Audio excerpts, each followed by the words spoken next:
Red, a short story by Somerset Maugham. The skipper thrust his hand into one of his trouser pockets, and with difficulty, for they were not at the sides, but in front, and he was a portly man, pulled out a large silver watch. He looked at it, and then looked again at the declining sun. The Kanaka at the wheel gave him a glance, but did not speak. The skipper's eyes rested on the island they were approaching. A white line of foam marked the reef.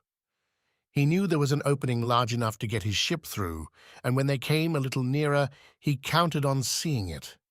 They had nearly an hour of daylight still before them. In the lagoon, the water was deep, and they could anchor comfortably. The chief of the village, which he could already see among the coconut trees, was a friend of the mate's, and it would be pleasant to go ashore for the night. The mate came forward at that minute, and the skipper turned to him. "We'll take a bottle of booze along with us and get some girls in to dance," he said. "I don't see the opening," said the mate. He was a Kanaka, a handsome, swarthy fellow, with somewhat the look of a later Roman emperor, inclined to stoutness, but his face was fine and clean-cut.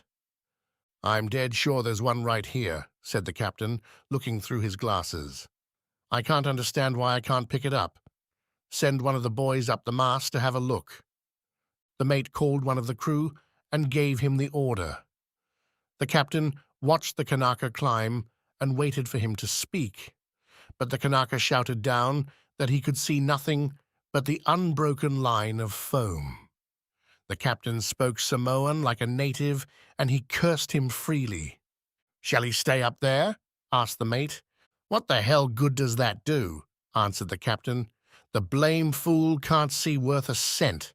You bet your sweet life I'd find the opening if I was up there." He looked at the slender mast with anger. It was all very well for a native who had been used to climbing up coconut trees all his life. He was fat and heavy. "Come down," he shouted. "You're no more use than a dead dog. We'll just have to go along the reef till we find the opening." It was a 70-ton schooner with paraffin auxiliary, and it ran, when there was no head wind, between 4 and 5 knots an hour. It was a bedraggled object. It had been painted white a very long time ago, but it was now dirty, dingy, and mottled. It smelt strongly of paraffin and of the copra, which was its usual cargo. They were within 100 feet of the reef now, and the captain told the steersman to run along it till they came to the opening. But when they had gone a couple of miles, he realized that they had missed it. He went about and slowly worked back again. The white foam of the reef continued without interruption, and now the sun was setting. With a curse at the stupidity of the crew, the skipper resigned himself to waiting till next morning. "Put her about," he said. "I can't anchor here." They went out to sea a little, and presently it was quite dark. They anchored. When the sail was furled, the ship began to roll a good deal. They said in Apia that one day she would roll right over, and the owner, a German-American who managed one of the largest stores, said that no money was big enough to induce him to go out in her. The cook, a Chinese in white trousers, very dirty and ragged, and a thin white tunic, came to say that supper was ready, and when the skipper went into the cabin, he found the engineer already seated at table. The engineer was a long, lean man with a scraggy neck. He was dressed in blue overalls and a sleeveless jersey which showed his thin arms tattooed from elbow to wrist. "Hell, having to spend the night outside," said the skipper. The engineer did not answer, and they ate their supper in silence. The cabin was lit by a dim oil lamp. When they had eaten the canned apricots with which the meal finished, the Chink brought them a cup of tea. The skipper lit a cigar and went on the upper deck. The island now was only a darker mass against the night. The stars were very bright. The only sound was the ceaseless breaking of the surf. The skipper sank into a deck chair and smoked idly. Presently 3 or 4 members of the crew came up and sat down. One of them had a banjo and another a concertina.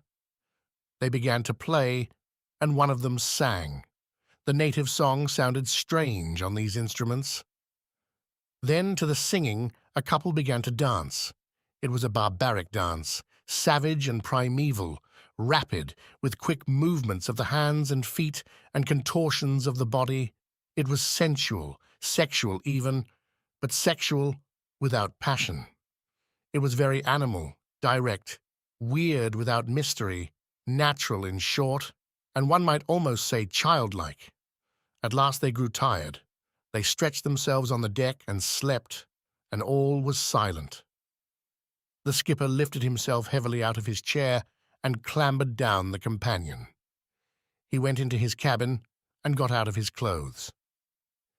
He climbed into his bunk and lay there. He panted a little in the heat of the night. But next morning, when the dawn crept over the tranquil sea, the opening in the reef which had eluded them the night before was seen a little to the east of where they lay. The schooner entered the lagoon. There was not a ripple on the surface of the water. Deep down among the coral rocks, you saw little coloured fish swim. When he had anchored his ship, the skipper ate his breakfast and went on deck. The sun shone from an unclouded sky, but in the early morning the air was grateful and cool.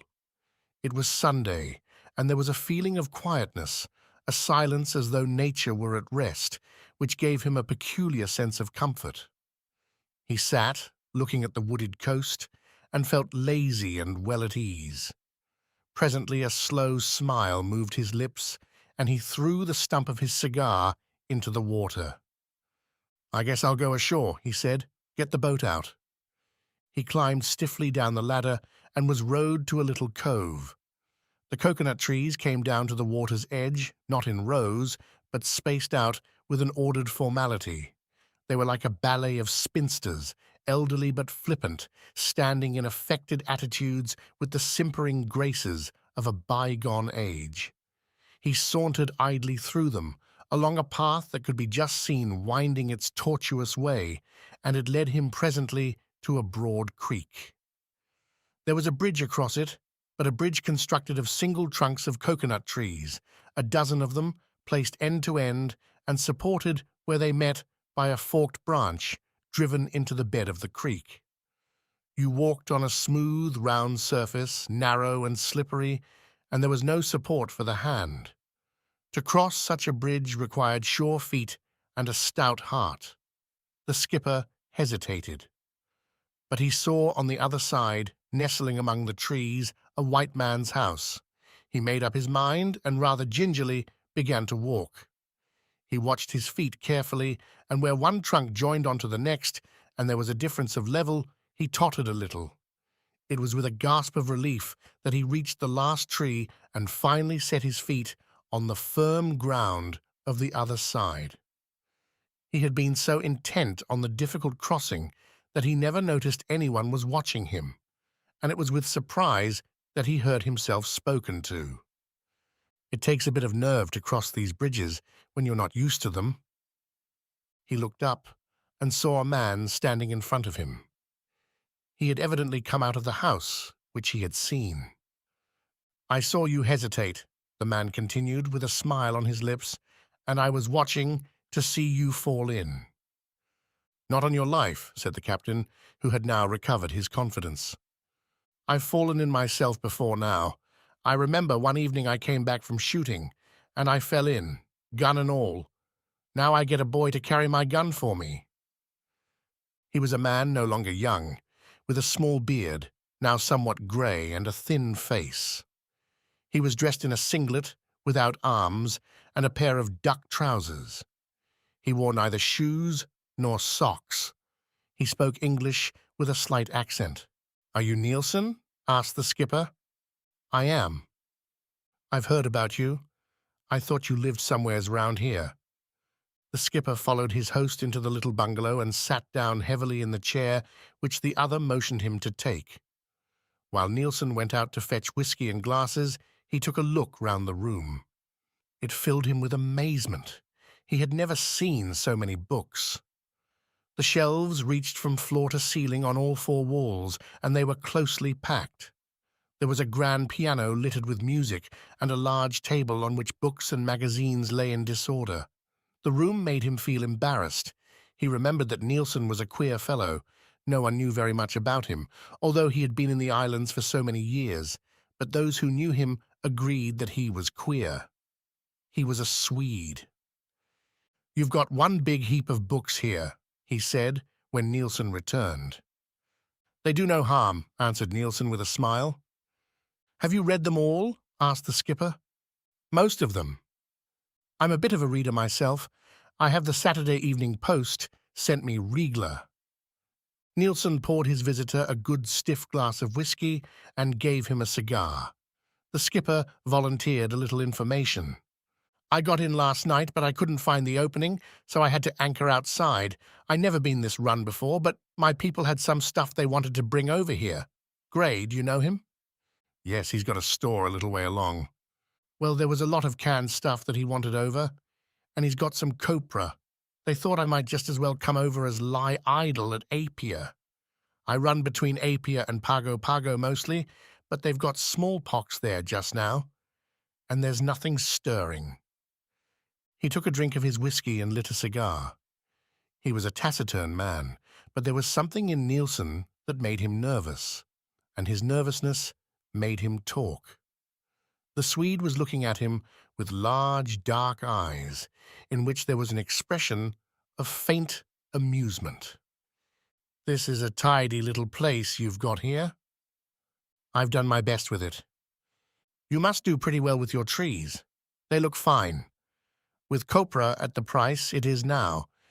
I had a bit of a plantation myself once, in Upolu it was, but I had to sell it."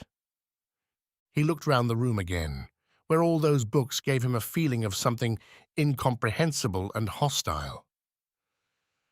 "I guess you must find it a bit lonesome here, though," he said. "I've got used to it. I've been here for 25 years. Now the captain could think of nothing more to say, and he smoked in silence. Nielsen had apparently no wish to break it. He looked at his guest with a meditative eye. He was a tall man, more than 6 feet high and very stout. His face was red and blotchy, with a network of little purple veins on the cheeks, and his features were sunk into its fatness.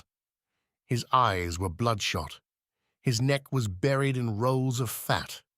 But for a fringe of long, curly hair, nearly white, at the back of his head, he was quite bald, and that immense, shiny surface of forehead, which might have given him a false look of intelligence, on the contrary, gave him one of peculiar imbecility.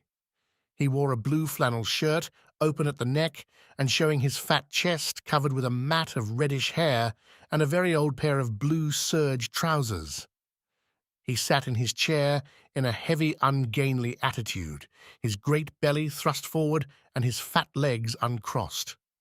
All elasticity had gone from his limbs. Nielsen wondered idly what sort of man he had been in his youth. It was almost impossible to imagine that this creature of vast bulk had ever been a boy who ran about. The skipper finished his whiskey, and Nielsen pushed the bottle towards him. "Help yourself." The skipper leaned forward and with his great hand seized it.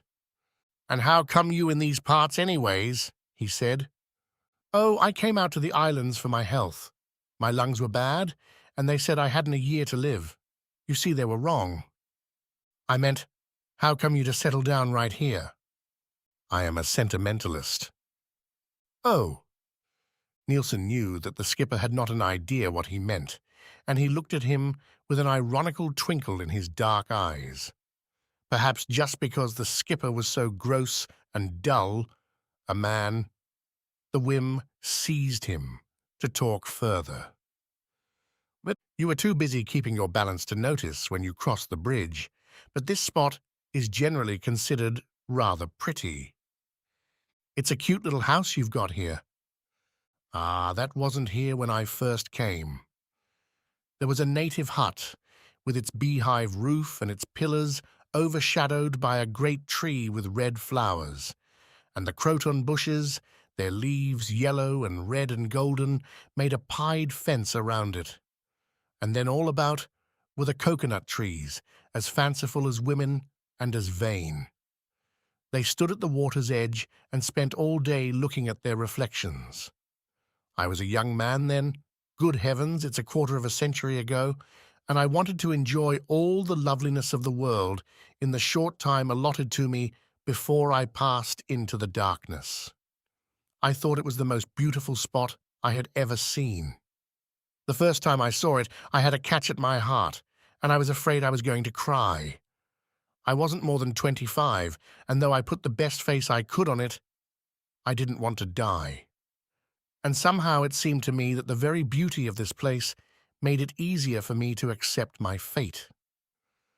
I felt when I came here that all my past life had fallen away. Stockholm and its university, and then Bonn. It all seemed the life of somebody else, as though now at last I had achieved the reality which our doctors of philosophy, I am one myself, you know, had discussed so much. "A year," I cried to myself. "I have a year. I will spend it here, and then I am content to die." We are foolish and sentimental and melodramatic at 25, but if we weren't, perhaps we should be less wise at 50. Now drink, my friend. Don't let the nonsense I talk interfere with you. He waved his thin hand towards the bottle, and the skipper finished what remained in his glass. "You ain't drinking nothin'," he said, reaching for the whiskey. "I am of a sober habit," smiled the Swede. "I intoxicate myself in ways which I fancy are more subtle, but perhaps that is only vanity. Anyhow, the effects are more lasting, and the results less deleterious." "They say there's a deal of cocaine taken in the States now," said the captain. Nielsen chuckled. "But I do not see a white man often," he continued, "and for once, I don't think a drop of whiskey can do me any harm." He poured himself out a little, added some soda, and took a sip. And presently I found out why the spot had such an unearthly loveliness. Here love had tarried for a moment, like a migrant bird that happens on a ship in mid-ocean, and for a little while folds its tired wings. The fragrance of a beautiful passion hovered over it like the fragrance of hawthorn in May in the meadows of my home. It seems to me that the places where men have loved or suffered keep about them always some faint aroma of something that has not wholly died. It is as though they had acquired a spiritual significance which mysteriously affects those who pass. I wish I could make myself clear. He smiled a little, though I cannot imagine that if I did you would understand. He paused. I think this place was beautiful, because here I had been loved beautifully. And now he shrugged his shoulders. But perhaps it is only that my aesthetic sense is gratified by the happy conjunction of young love and a suitable setting. Even a man less thick-witted than the skipper might have been forgiven if he were bewildered by Nielsen's words, for he seemed faintly to laugh at what he said. It was as though he spoke from emotion which his intellect found ridiculous. He had said himself that he was a sentimentalist, and when sentimentality is joined with skepticism, there is often the devil to pay. He was silent for an instant and looked at the captain with eyes in which there was a sudden perplexity. "You know, I can't help thinking that I've seen you before somewhere or other," he said.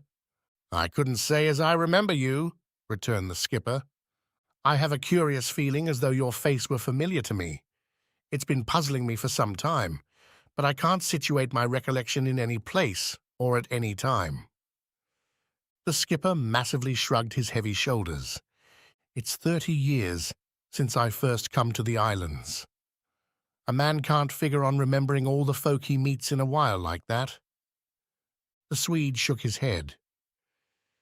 "You know how one sometimes has the feeling that a place one has never been to before is strangely familiar. That's how I seem to see you." He gave a whimsical smile. "Perhaps I knew you in some past existence. Perhaps you were the master of a galley in ancient Rome, and I was a slave at the oar. 30 years have you been here? Every bit of 30 years. I wonder if you knew a man called Red. Red? That is the only name I've ever known him by. I never knew him personally. I never even set eyes on him. And yet, I seem to see him more clearly than many men, my brothers, for instance, with whom I passed my daily life for many years. He lives in my imagination with the distinctness of a Paolo Malatesta or a Romeo. But I dare say you have never read Dante or Shakespeare? I can't say as I have, said the captain.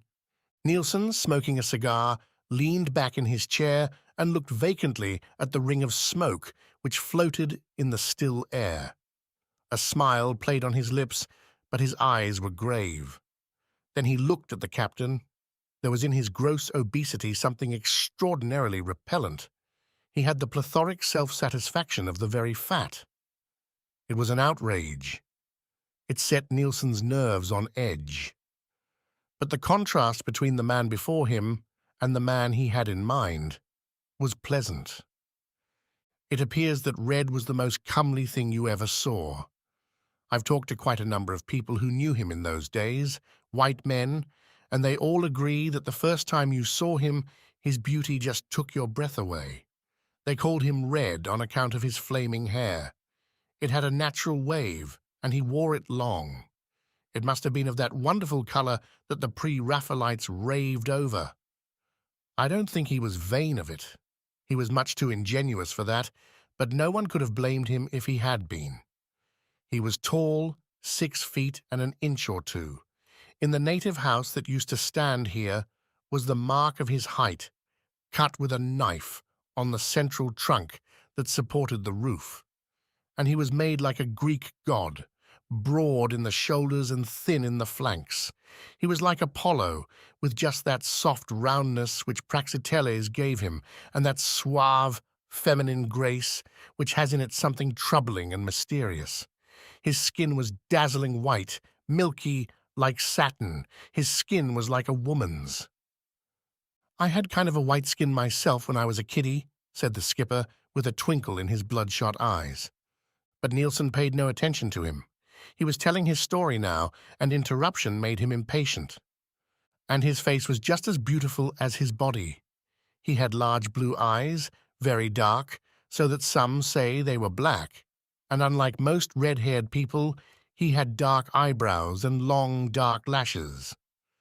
His features were perfectly regular, and his mouth was like a scarlet wound. He was 20. On these words the Swede stopped with a certain sense of the dramatic. He took a sip of whiskey. He was unique. There never was anyone more beautiful. There was no more reason for him than for a wonderful blossom to flower on a wild plant. He was a happy accident of nature.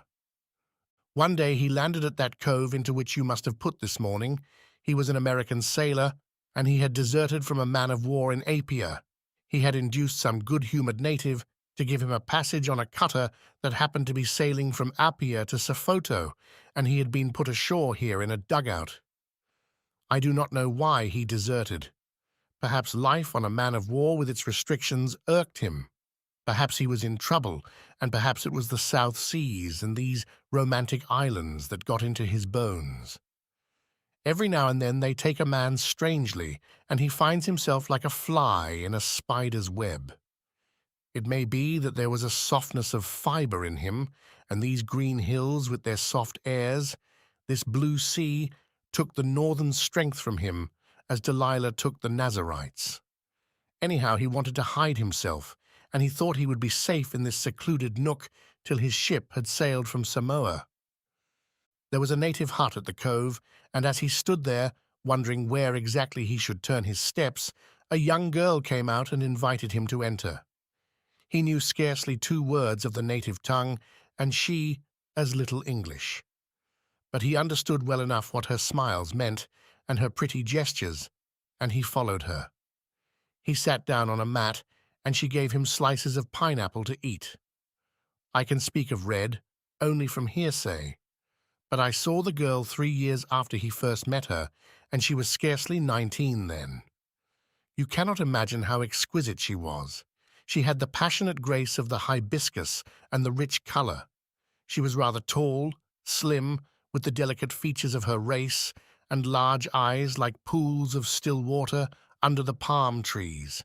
Her hair, black and curling, fell down her back, and she wore a wreath of scented flowers. Her hands were lovely. They were so small, so exquisitely formed, they gave your heartstrings a wrench. And in those days she laughed easily. Her smile was so delightful that it made your knees shake. Her skin was like a field of ripe corn on a summer day. Good heavens, how can I describe her? She was too beautiful to be real. And these two young things, she was 16 and he was 20, fell in love with one another at first sight. That is the real love, not the love that comes from sympathy, common interests, or intellectual community, but love pure and simple. That is the love that Adam felt for Eve when he awoke and found her in the garden, gazing at him with dewy eyes. That is the love that draws the beasts to one another and the gods.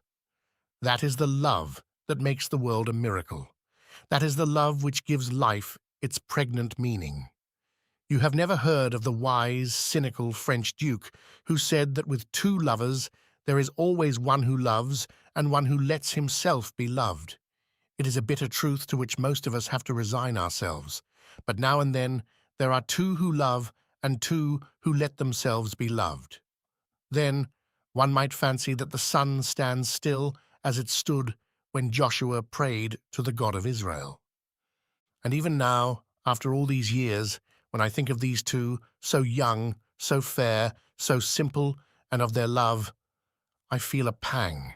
It tears my heart just as my heart is torn when on certain nights I watch the full moon shining on the lagoon from an unclouded sky.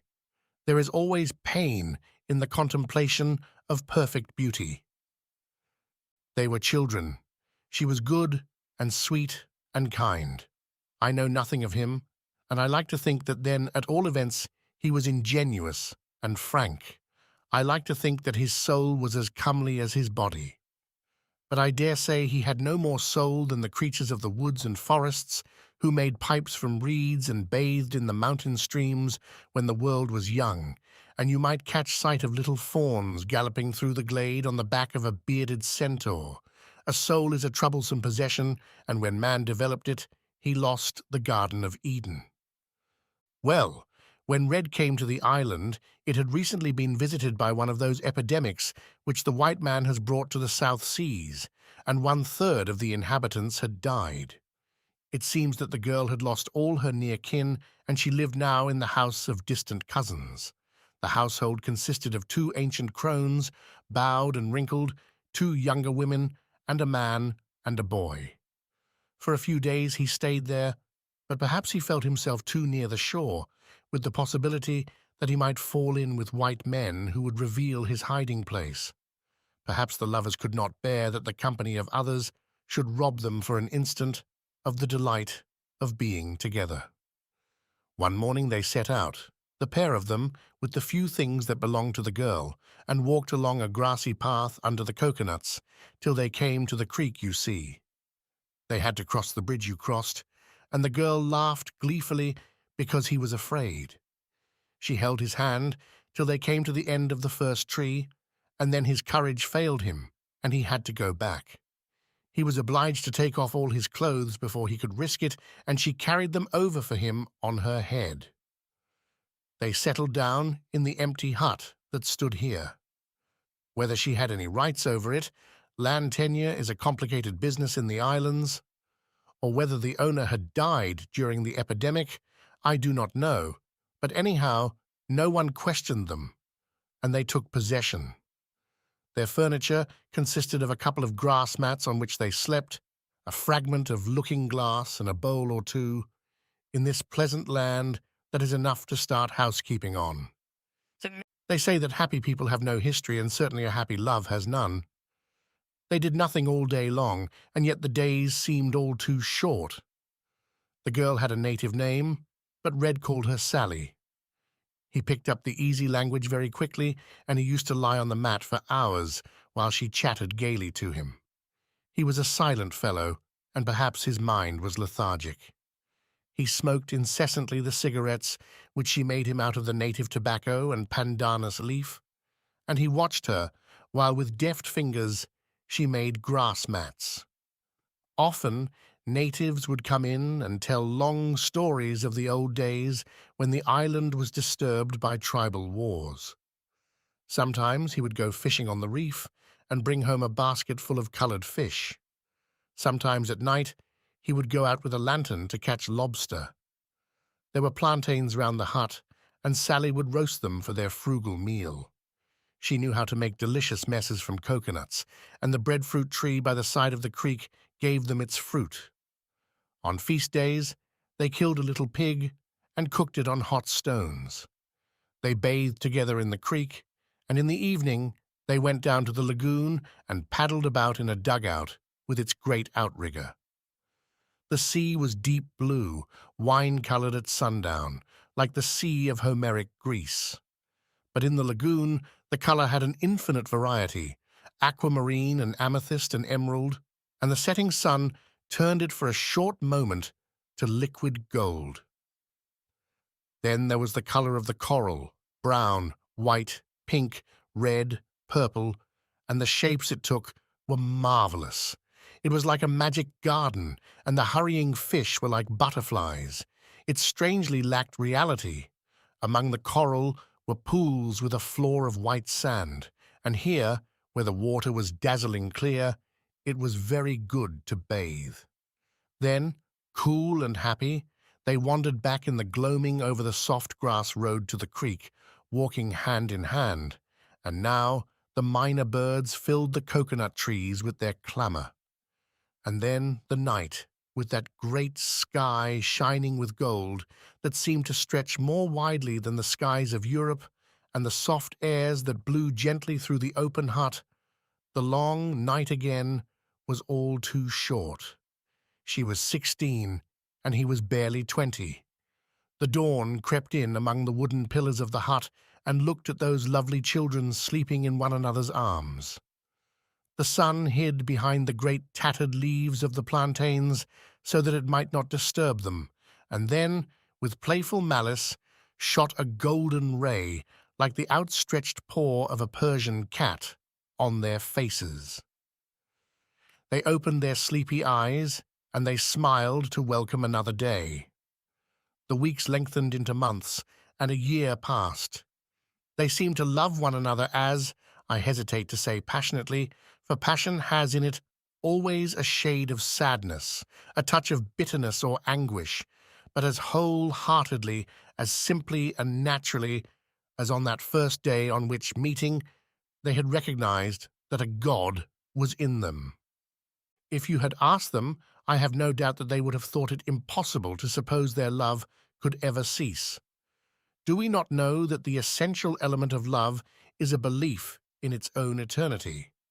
And yet perhaps in Red there was already a very little seed, unknown to himself and unsuspected by the girl, which would in time have grown to weariness. For one day, one of the natives from the cove told them that some way down the coast at the anchorage was a British whaling ship. "Gee," he said, "I wonder if I could make a trade of some nuts and plantains for a pound or two of tobacco." The pandanus cigarettes that Sally made him with untiring hands were strong and pleasant enough to smoke, but they left him unsatisfied, and he yearned on a sudden for real tobacco, hard, rank, and pungent. He had not smoked a pipe for many months. His mouth watered at the thought of it. One would have thought some premonition of harm would have made Sally seek to dissuade him, but love possessed her so completely that it never occurred to her any power on earth could take him from her. They went up into the hills together and gathered a great basket of wild oranges, green but sweet and juicy, and they picked plantains from around the hut, and coconuts from their trees, and breadfruit and mangoes, and they carried them down to the cove. They loaded the unstable canoe with them, and Red and the native boy, who had brought them the news of the ship, paddled along outside the reef. It was the last time she ever saw him. Next day the boy came back alone. He was all in tears. This is the story he told. When after their long paddle they reached the ship and Red hailed it, a white man looked over the side and told them to come on board. They took the fruit they had brought with them, and Red piled it up on the deck. The white man and he began to talk, and they seemed to come to some agreement. One of them went below and brought up tobacco. Red took some at once and lit a pipe. The boy imitated the zest with which he blew a great cloud of smoke from his mouth. Then they said something to him, and he went into the cabin. Through the open door, the boy, watching curiously, saw a bottle brought out and glasses. Red drank and smoked. They seemed to ask him something, for he shook his head and laughed.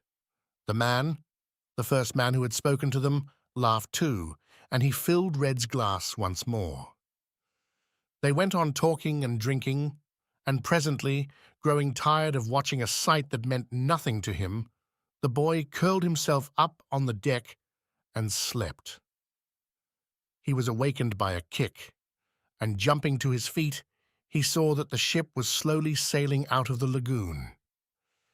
He caught sight of Red seated at the table, with his head resting heavily on his arms, fast asleep.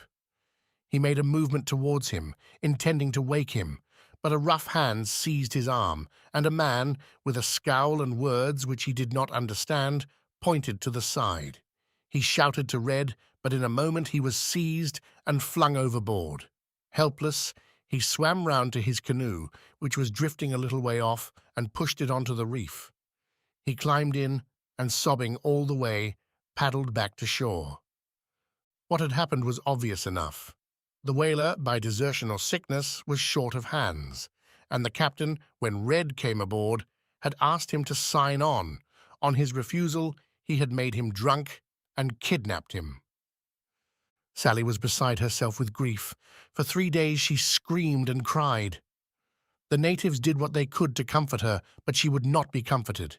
She would not eat, and then, exhausted, she sank into a sullen apathy. She spent long days at the cove, watching the lagoon, in the vain hope that Red somehow or other would manage to escape. She sat on the white sand, hour after hour, with the tears running down her cheeks, and at night dragged herself wearily back across the creek to the little hut where she had been happy. The people with whom she had lived before Red came to the island wished her to return to them, but she would not. She was convinced that Red would come back, and she wanted him to find her where he had left her. 4 months later, she was delivered of a stillborn child, and the old woman who had come to help her through her confinement remained with her in the hut. All joy was taken from her life. If her anguish with time became less intolerable, it was replaced by a settled melancholy. You would not have thought that among these people, whose emotions, though so violent, are very transient, a woman could be found capable of so enduring a passion. She never lost the profound conviction that sooner or later Red would come back. She watched for him, and every time someone crossed this slender little bridge of coconut trees she looked, it might at last be he. Nielsen stopped talking and gave a faint sigh. "And what happened to her in the end?" asked the skipper. Nielsen smiled bitterly. "Oh, 3 years afterwards she took up with another white man." The skipper gave a fat, cynical chuckle. "That's generally what happens to them," he said. The Swede shot him a look of hatred. He did not know why that gross, obese man excited in him so violent a repulsion. But his thoughts wandered, and he found his mind filled with memories of the past. He went back 25 years.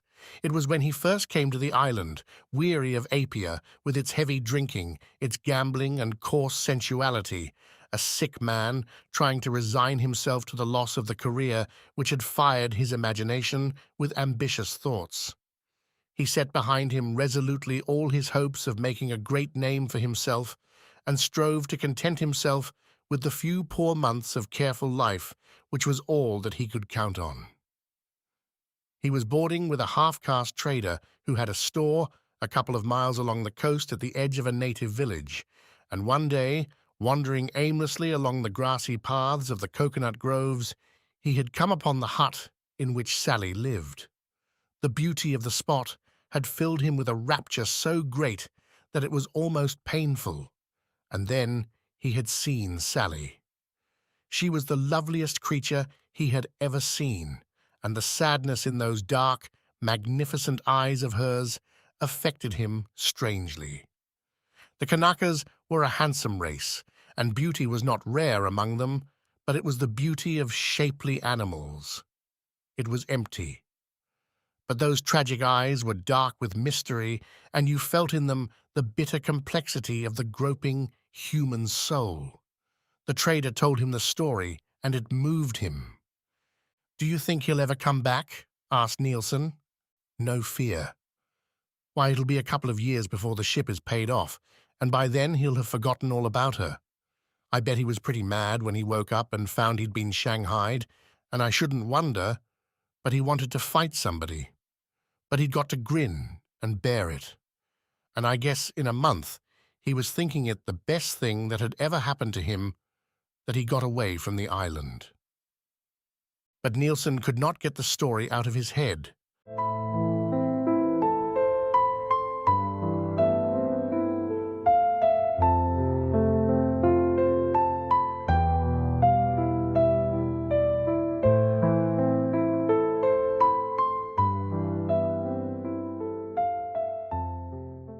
Perhaps because he was sick and weakly, the radiant health of Red appealed to his imagination.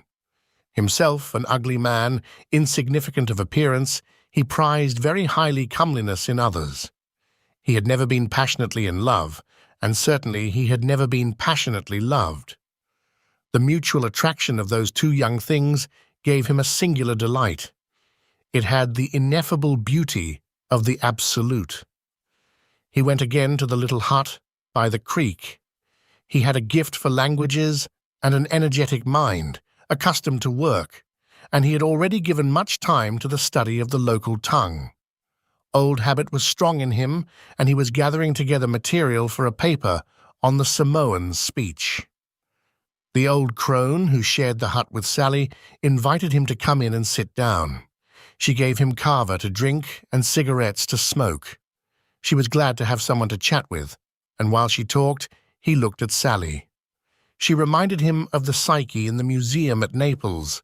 Her features had the same dear purity of line, and though she had borne a child, she had still a virginal aspect. It was not till he had seen her 2 or 3 times that he induced her to speak. Then, it was only to ask him if he had seen in Apia a man called Red. 2 years had passed since his disappearance, but it was plain that she still thought of him incessantly. It did not take Nielsen long to discover that he was in love with her. It was only by an effort of will now that he prevented himself from going every day to the creek, and when he was not with Sally, his thoughts were. At first, looking upon himself as a dying man, he asked only to look at her and occasionally hear her speak, and his love gave him a wonderful happiness. He exulted in its purity.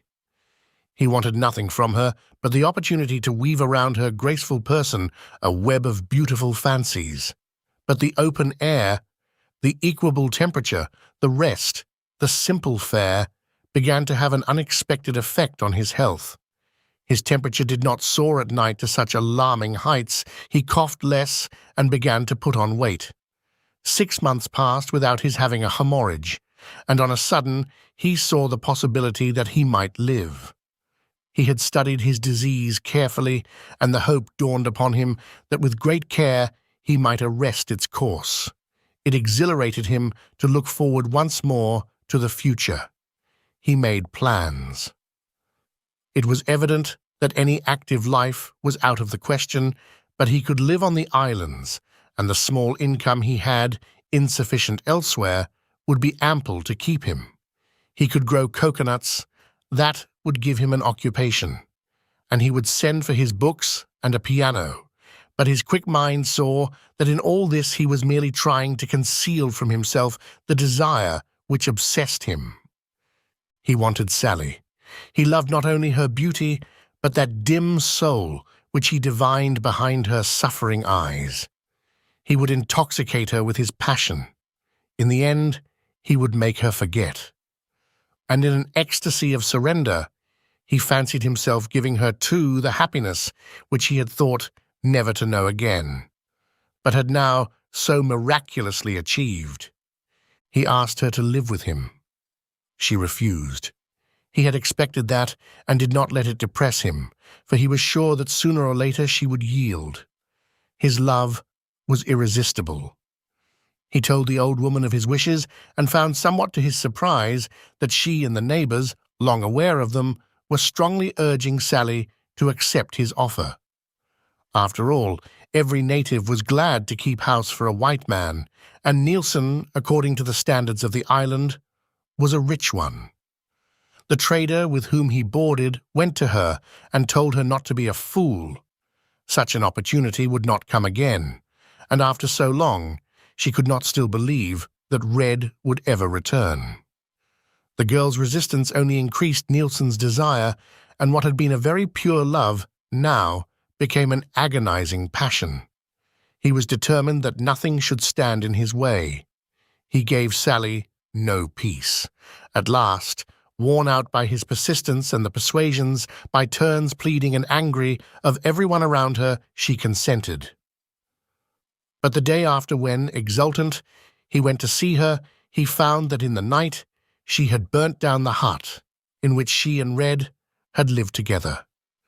The old crone ran towards him full of angry abuse of Sally, but he waved her aside. It did not matter.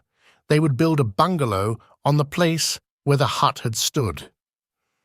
A European house would really be more convenient if he wanted to bring out a piano and a vast number of books. And so the little wooden house was built in which he had now lived for many years, and Sally became his wife. But after the first few weeks of rapture, during which he was satisfied with what she gave him, he had known little happiness. She had yielded to him through weariness, but she had only yielded what she set no store on. The soul, which he had dimly glimpsed, escaped him. He knew that she cared nothing for him. She still loved Red, and all the time she was waiting for his return. At a sign from him, Nielsen knew that, notwithstanding his love, his tenderness, his sympathy, his generosity, she would leave him without a moment's hesitation. She would never give a thought to his distress. Anguish seized him, and he battered at that impenetrable self of hers which sullenly resisted him. His love became bitter. He tried to melt her heart with kindness, but it remained as hard as before. He feigned indifference, but she did not notice it. Sometimes he lost his temper and abused her, and then she wept silently. Sometimes he thought she was nothing but a fraud, and that soul simply an invention of his own, and that he could not get into the sanctuary of her heart because there was no sanctuary there. His love became a prison from which he longed to escape, but he had not the strength merely to open the door, that was all it needed, and walk out into the open air. It was torture, and at last he became numb and hopeless. In the end, the fire burnt itself out, and when he saw her eyes rest for an instant on the slender bridge, it was no longer rage that filled his heart, but impatience. For many years now, they had lived together bound by the ties of habit and convenience, and it was with a smile that he looked back on his old passion. She was an old woman, for the women on the islands age quickly, and if he had no love for her any more, he had tolerance. She left him alone.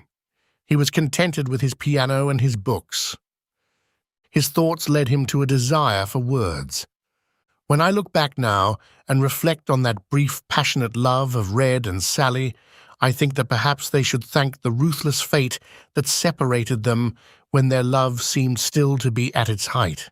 They suffered, but they suffered in beauty. They were spared the real tragedy of love. I don't know exactly as I get you, said the skipper. The tragedy of love is not death or separation. How long do you think it would have been before one or other of them ceased to care? Oh, it is dreadfully bitter to look at a woman whom you have loved with all your heart and soul, so that you felt you could not bear to let her out of your sight, and realize that you would not mind if you never saw her again. The tragedy of love is indifference. But while he was speaking, a very extraordinary thing happened. Though he had been addressing the skipper, he had not been talking to him. He had been putting his thoughts into words for himself, and with his eyes fixed on the man in front of him, he had not seen him. But now an image presented itself to them, an image not of the man he saw, but of another man. It was as though he were looking into one of those distorting mirrors that make you extraordinarily squat or outrageously elongate. But here exactly the opposite took place, and in the obese, ugly old man he caught the shadowy glimpse of a stripling. He gave him now a quick, searching scrutiny. Why had a haphazard stroll brought him just to this place? A sudden tremor of his heart made him slightly breathless. An absurd suspicion seized him. What had occurred to him was impossible, and yet it might be a fact. "What is your name?" he asked abruptly. The skipper's face puckered, and he gave a cunning chuckle. He looked then malicious and horribly vulgar. "It's such a damned long time since I heard it that I almost forget it myself. But for 30 years now in the islands, they've always called me Red." His huge form shook as he gave a low, almost silent laugh. It was obscene. Nielsen shuddered. Red was hugely amused, and from his bloodshot eyes, tears ran down his cheeks. Nielsen gave a gasp, for at that moment a woman came in. She was a native, a woman of somewhat commanding presence, stout without being corpulent, dark, for the natives grow darker with age, with very grey hair. She wore a black Mother Hubbard, and its thinness showed her heavy breasts. The moment had come. She made an observation to Nielsen about some household matter, and he answered. He wondered if his voice sounded as unnatural to her as it did to himself. She gave the man who was sitting in the chair by the window an indifferent glance and went out of the room. The moment had come and gone. Nielsen for a moment could not speak. He was strangely shaken. Then he said, "I'd be very glad if you'd stay and have a bit of dinner with me. Potluck." "I don't think I will," said Red. "I must go after this fellow Grey. I'll give him his stuff and then I'll get away. I want to be back in Apia tomorrow. I'll send a boy along with you to show you the way." "That'll be fine." Red heaved himself out of his chair, while the Swede called one of the boys who worked on the plantation. He told him where the skipper wanted to go, and the boy stepped along the bridge. Red prepared to follow him. "Don't fall in," said Nielsen. "Not on your life." Nielsen watched him make his way across, and when he had disappeared among the coconuts, he looked still. Then he sank heavily in his chair. Was that the man who had prevented him from being happy? Was that the man whom Sally had loved all these years and for whom she had waited so desperately? It was grotesque. A sudden fury seized him, so that he had an instinct to spring up and smash everything around him. He had been cheated. They had seen each other at last and had not known it. He began to laugh, mirthlessly, and his laughter grew till it became hysterical. The gods had played him a cruel trick, and he was old now. At last, Sally came in to tell him dinner was ready. He sat down in front of her and tried to eat. He wondered what she would say if he told her now that the fat old man sitting in the chair was the lover whom she remembered still with the passionate abandonment of her youth. Years ago, when he hated her because she made him so unhappy, he would have been glad to tell her.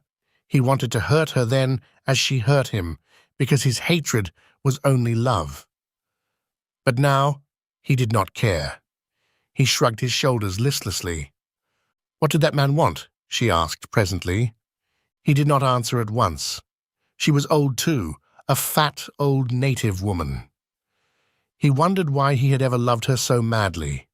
He had laid at her feet all the treasures of his soul, and she had cared nothing for them. Waste! What waste! And now, when he looked at her, he felt only contempt. His patience was at last exhausted. He answered her question. "He's the captain of a schooner. He's come from Apia." "Yes." "He brought me news from home. My eldest brother is very ill and I must go back." "Will you be gone long?" He shrugged his shoulders.